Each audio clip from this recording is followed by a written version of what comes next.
प्रिय मित्रों, सादर नमस्कार।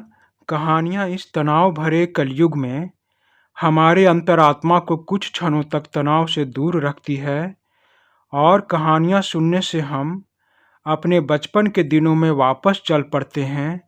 इसी बचपन की यादों में आज फिर से हम सभी वापस चलते हैं।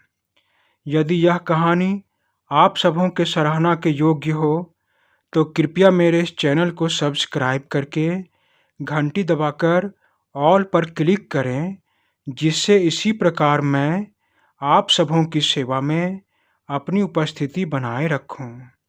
मित्रों, महर्षि नारद, जो सदैव भगवान नारायण का नाम जपते रहते हैं, बड़े ज्ञानी हैं और अपने तर्क संगत वाणी से अपने सामने वाले को प्रभावित करके अपनी इच्छा सामने वाले से पूरी कराने के लिए विवश कर देते हैं। महर्षि नारद के इन्हीं गुणों की चर्चा एक बार कैलाश पर्वत पर विराजित माता पार्वती अपने प्राणनाथ भगवान भोलेनाथ से कर रही थी। यह सुनकर भगवान शिव ने माता पार्वती से कहा, हे प्रिय, महर्षि नारद एक ज्ञानी सिद्ध पुरुष हैं, लेकिन एक बार उन्हें अपने ज्ञान पर अभिमान हो गया था, और अभिमान कहाँ चलता है। यह सोचना कि मैं सभी की तरह ज्ञानी हूँ, यह आत्मविश्वास है, लेकिन यह सोचना कि मैं ही ज्ञानी हूँ, यह अभिमान है, और अभिमान कहाँ चलता है। यह सुनकर माता ने पूछा, हे नाथ, मैं वह कथा सुनना चाहती हूँ जिसमें महर्षि नारद को अभिमान हो गया था और उनके अभिमान को दूर हटाने के लिए भगवान विष्णु ने उन्हें दंड स्वरूप बंदर बनाया था। माता की बात सुनकर भगवान भोलेनाथ ने माता पार्वती से कहा, हे देवी, तुम्हारी यह कथा सुनने की जिज्ञासा को मैं यह कथा सुनाकर पूरी करता हूँ। भगवान भोलेनाथ ने यह कहानी सुनानी प्रारंभ कर दी। एक बार महर्षि नारद भ्रमण करते हुए पृथ्वीलोक के हिमालय पर्वत के निकट वन में आए। पवित्र श्वेत हिमालय पर्वत, वहाँ से कलकल करती पवित्र शुद्ध जल वाली नदी गंगा जी, गहरे हरे रंगों से पूर्ण वहाँ के घनघोर वृक्षों वाले जंगल को देखकर देव ऋषि नारद मंत्रमुग्ध हो गए। वे उसी मन भावन जंगल में आसन लगाकर अपने आराध्य भगवान श्री हरि की तपस्या में लीन हो गए। उनके इस तपस्या को देखकर हमेशा की तरह देवराज इंद्र चिंता करने लगे। वे सोचने लगे, कहीं महर्षि नारद मेरे सिंहासन पर बैठने के लिए यह तपस्या तो नहीं कर रहे हैं। मुझे उनकी तपस्या भंग करनी होगी। ऐसा सोचकर देवराज इंद्र ने उनकी तपस्या भंग करने के लिए काम इच्छा के देव कामदेव को उनके पास भेज दिया। वहाँ पहुंचकर कामदेव ने अपना काम करना शुरू कर दिया। कामदेव ने अपनी माया से वहाँ उस स्थान को वसंत ऋतु में बदल दिया। वहाँ पेड़ और पत्तों पर रंग बिरंगे फूल खिल गए, कोयल कूकने लगी और भौरें गुंजार करने लगे। काम अग्नि को भड़काने वाली शीतल सुगंधित मंद सुहावनी हवा बहने लगी। इस पर बल देने के लिए रंभा आदि अप्सराएं नृत्य करने लगी, किंतु कामदेव के किसी भी माया का भगवान नारद मुनि पर कोई असर नहीं पड़ा। तब कामदेव को डर सताने लगा कि कहीं नारद मुनि मुझे इस कार्य के लिए श्राप ना दे दें। अतः कामदेव ने नारद मुनि से क्षमा मांगी। नारद मुनि को तनिक भी क्रोध नहीं आया और उन्होंने कामदेव को क्षमा कर दिया। बेचारे कामदेव वापस देवलोक अपनी अप्सराओं के साथ चले गए। इस घटना के बाद नारद मुनि के मन में अहंकार हो गया।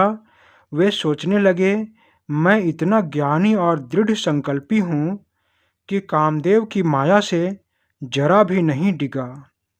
आज मैंने कामदेव पर विजय पाया है, क्यों ना मैं अपनी इस विजय का बखान सभी देवताओं को सुनाऊं। सभी मेरे द्वारा कामदेव को हराने की बात सुनकर मेरी प्रशंसा करेंगे। यह सोचते हुए नारद मुनि ने अपनी तपस्या बीच में ही छोड़कर सबसे पहले देवादिदेव महादेव के पास आए और उनसे कहा, हे महेश्वर, मैं हिमालय के वन में घोर तपस्या कर रहा था। मेरी तपस्या को भंग करने का कामदेव ने बहुत प्रयास किया, लेकिन कामदेव मेरी तपस्या को भंग ना कर पाए। आज मैंने कामदेव को भी हरा दिया है। नारद मुनि की बातों से घमंड झलक रही थी। यह घमंड भगवान शिव को साफ साफ दिखाई दे रही थी।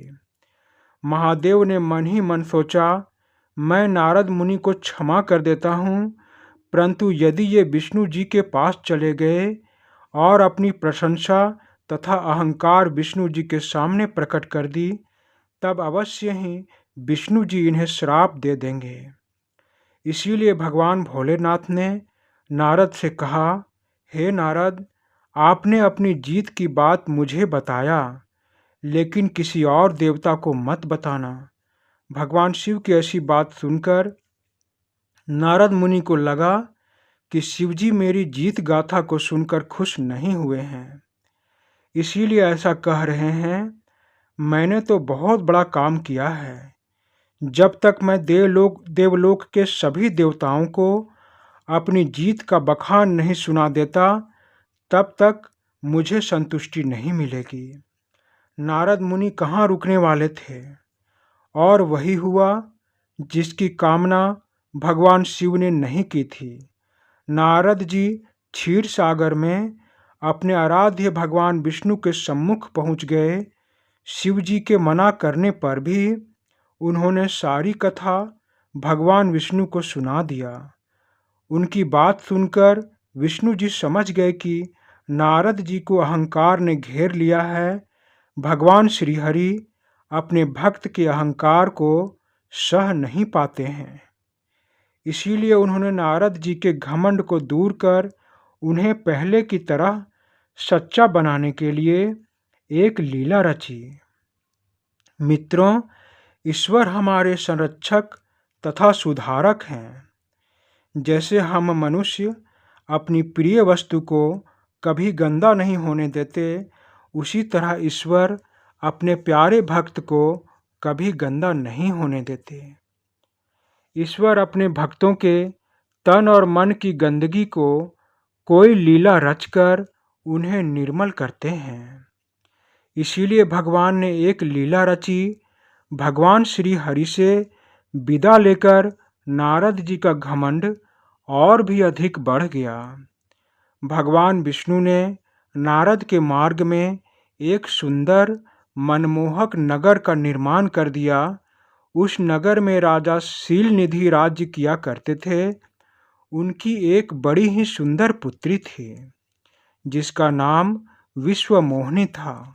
उसे भगवान नारायण ने इतना सुंदर बनाया था कि जो भी एक बार उसे देख लेता, वह अपना सब कुछ भूल जाता था। राजा ने अपनी पुत्री विश्वमोहिनी के विवाह के लिए एक स्वयंवर का आयोजन किया था। उस स्वयंवर में कई राजाओं ने उस सुंदरी से विवाह की इच्छा से भाग लिया था।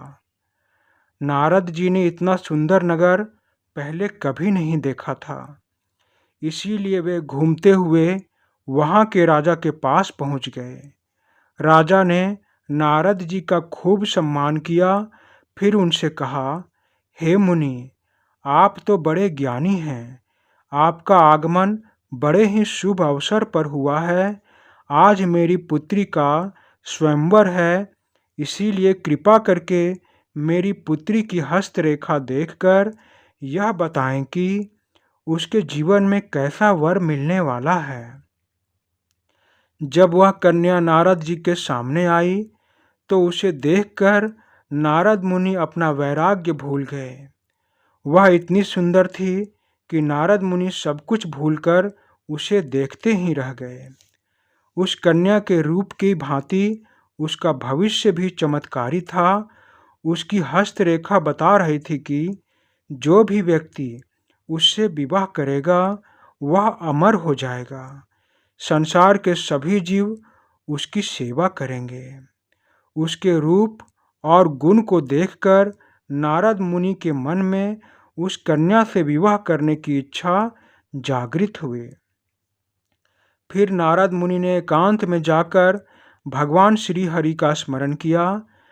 जब भगवान नारद जी के सम्मुख आए तो नारद जी ने भगवान से मांगा, हे नारायण, आप मुझे अपना सुंदर रूप दे दो जिससे मैं यहाँ उपस्थित सभी लोगों में सबसे ज़्यादा सुंदर लगूं और यह विश्व सुंदरी मुझे अपना पति स्वीकार कर ले।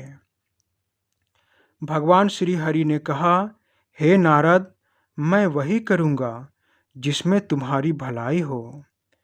तब विष्णु जी ने नारद को बंदर का चेहरा दे दिया। नारद जी को यह पता नहीं चला कि उनका चेहरा बंदर के चेहरे में बदल गया है। वे सोचने लगे, मुझे श्री हरि ने अपना सुंदर चेहरा दे दिया है। इस वरदान की घटना को वहाँ छिपे 2 शिवगणों ने देख लिया था। उन दोनों शिवगणों ने नारद मुनि का उपहास करना चाहा। इसीलिए स्वयंवर में नारद मुनि के बगल में राजा का रूप बनाकर दोनों शिवगण बैठ गए। स्वयं भगवान नारायण भी एक राजा का रूप धरकर उस स्वयंवर में विराजमान हुए। निश्चित समय पर स्वयंवर आरंभ हुआ। शिवगणों ने नारद के रूप को देखकर कहा, हे महाराज, आप तो परम सुंदर हैं। देखना, राजकुमारी आपको ही अपना पति स्वीकार करेगी। उन्होंने नारद को सत्य नहीं बताया। फिर स्वयंवर में राजकुमारी ने नारद को अनदेखा कर राजा रूपी भगवान विष्णु के गले में वरमाला डाल दिया। यह देखकर नारद जी बहुत दुखी हुए। तब दोनों शिवगणों ने सत्य बताते हुए और नारद जी का उपहास उड़ाते हुए कहा, अरे बंदर महाराज, पहले अपना चेहरा तो देख लो। तब नारद जी ने वहीं जलपात्र में अपना चेहरा देखा। उन्हें बहुत दुख हुआ और वे क्रोध में भर गए। उन्होंने तत्क्षण उन दोनों शिवगणों को राक्षस हो जाने का श्राप दे दिया। फिर दोबारा नारद जी ने अपना चेहरा पानी में देखा तो उन्हें पानी में अपना असली रूप दिखाई दिया। अब उन्हें उनका सच्चा रूप वापस मिल गया था। लेकिन भगवान विष्णु पर उन्हें बहुत गुस्सा आ रहा था, क्योंकि भगवान विष्णु के कारण आज उनका विवाह संपन्न नहीं हो पाया था। वे अपनी उपहास उड़ाए जाने से और विवाह न हो पाने से भगवान विष्णु को अपना क्रोध बताने विष्णु लोक चले गए। वहाँ पहुंचकर नारद जी ने देखा विष्णु जी के साथ माता लक्ष्मी और विश्व सुंदरी हैं। क्रोधाग्नि में जलते हुए नारद जी ने भगवान विष्णु को श्राप देते हुए कहा, मैंने आपका क्या बिगाड़ा था? क्या मुझे विवाह करने का कोई अधिकार नहीं? क्या आप मेरी खुशियों को नहीं देख सकते? आपके भीतर तो ईर्ष्या और छल भरा हुआ है। समुद्र मंथन के समय आपने भगवान शिव को विष और राक्षसों को मदिरा पिला दिया और स्वयं माता लक्ष्मी और कौस्तुभ मणि को ले लिया। आप हमेशा कपट और छल का व्यवहार करते हैं।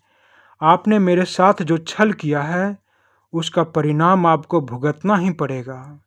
इसीलिए मैं आपको श्राप देता हूँ कि आपको मनुष्य जन्म लेना होगा। जैसे आपने हमें स्त्री से दूर किया है, उसी प्रकार मनुष्य जन्म में आपको भी अपनी पत्नी से दूर रहना होगा। मेरी तरह आप भी स्त्री के वियोग में तड़पेंगे और जैसे आपने मुझे बंदर का रूप दिया था, उसी तरह मानव जन्म में आपको बंदरों से ही सहायता लेनी होगी। नारद जी के श्राप को श्री हरि ने पूरी तरह से स्वीकार कर लिया। तब नारद जी ने वहीं खड़े दोनों शिवगणों को भी श्राप दे दिया और कहा, तुम दोनों स्वयंवर सभा में मेरा उपहास उड़ा रहे थे, इसीलिए मैं तुम दोनों को अत्यंत बलशाली राक्षस रावण और कुंभकर्ण बनकर लंका में राज्य करने का श्राप देता हूँ। इसी श्राप के कारण श्री हरि को मानव जन्म लेना पड़ा।